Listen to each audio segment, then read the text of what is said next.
بسم اللہ الرحمن الرحیم۔ رسول اللہ صلی اللہ علیہ وآلہ وسلم نے ارشاد فرمایا، سب سے بڑی زیادتی یہ ہے کہ آدمی ناحق کسی مسلمان کی بے عزتی کرے۔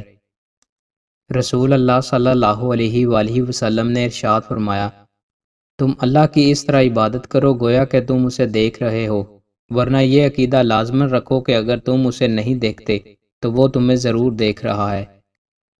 رسول اللہ صلی اللہ علیہ وآلہ وسلم نے ارشاد فرمایا، جب انسان مر جاتا ہے تو 3 اعمال کے علاوہ تمام اعمال منقطع ہو جاتے ہیں، صدقہ جاریہ یا وہ علم جس سے نفع اٹھایا جائے، یا نیک اولاد جو اس کے لیے دعا کرتی رہے۔ نیک آدمی حشر میں کنگلا کیوں؟ رسول اللہ صلی اللہ علیہ وآلہ وسلم نے صحابہ رضی اللہ تعالیٰ عنہ سے دریافت فرمایا، کیا تم جانتے ہو کہ مفلس کون ہے؟ صحابہ نے عرض کی، ہمارے نزدیک تو مفلس وہ ہے جس کے پاس نہ درہم و دولت ہو اور نہ ساز و سامان۔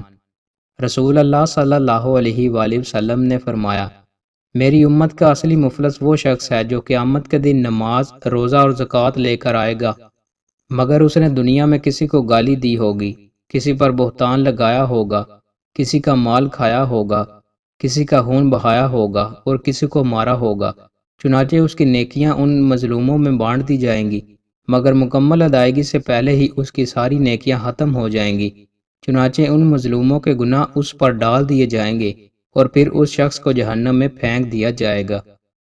دوستوں، مزید اچھی ویڈیوز کے لیے ہمارے چینل کو سبسکرائب لازمی کریں۔ بہت شکریہ۔